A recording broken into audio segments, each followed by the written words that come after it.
Hello, আসসালামু আলাইকুম। আপুরা ভাইয়েরা কেমন আছেন?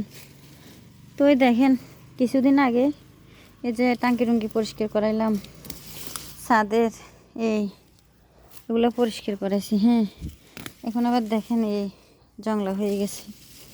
এগুলো আসলে একটা উপকারী জিনিস।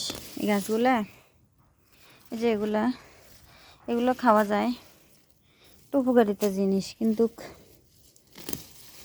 আমি খাই না। এটা একটা রোগের জন্য খাই। রোগ বলতে আপনার শরীরে ক্যালসিয়াম, ভিটামিন, ক্যালারি, মানে এটা ফাইব্রোক্সিনের কাজ করে। তো এই তো দেখেন, গেছিলাম খাগড়াছড়ি বিআরটিসিতে।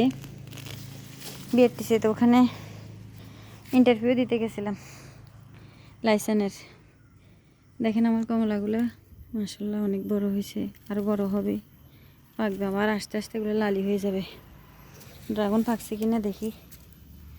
ড্রাগনে দেখেন আমি থাকি না, তারপরে যতটুক ফল আসে যথেষ্ট। হ্যাঁ, এই যে টক পাতা হয়ে রয়েছে, এই যে এই গাছটা মরে গেছে। এটা আমার কলবের মালটা গাছ ছিল, মরে যাওয়ার পরে এখন পানি দিতে দিতে এটা আবার ড্যাম বাইরেছে। এই যে দেখেন ড্রাগনটা মাশাআল্লাহ অনেক বড়। এটা এখন আমি পারবো, কারণ এটা আমি নিয়ে যাব। আজকে পারবো না, কালকে সকালে ইনশাল্লাহ পারবো। আর এটা পাকা, একটু পাতা লাল হয়েছে, ঘরে রাখলে পেকে যাবে। কালকে সকালে পারবো।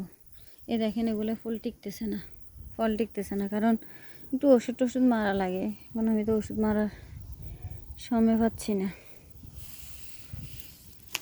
এই আর কি, ড্রাগনের যত্ন করলে, যখন ড্রাগন আসে যত্ন করলে সবগুলো ড্রাগনে লাগে। তো আমি এখন এগুলা আপনাদেরকে দেখে সাফ করতেছি।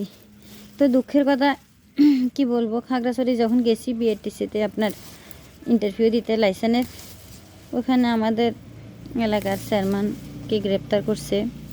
তো ভাবছি ওনাকে দেখে আসি। দেখতে গেলাম, দেখতে দিল না। ওনার নাকি ডিউ নেই। এখন ডিউটা কি আপনারা আমাকে কমেন্টে জানাইন, বুঝছেন? ওনারা আমাকে বুঝাইছে যে ওনাকে দেখে গেছে অনেকজন, আজকে অনেকজন দেখে আসছে, এখন আর ডিউ নেই, আমাকে দেখাতে আমরা দুজন গেছি, দেখাতে পারবে না। তাই আর কি করা, পরে টাকা দিয়ে চলে আসছি। বলছে টাকা টুকা দিতে পারবেন, এই খাবার দিতে পারবেন। হ্যাঁ, এখন আল্লাহ জানে দেয় কি না। তো এই তো কালকে চলে যাব ইনশাল্লাহ শহরে, আবার কাম ব্যাক।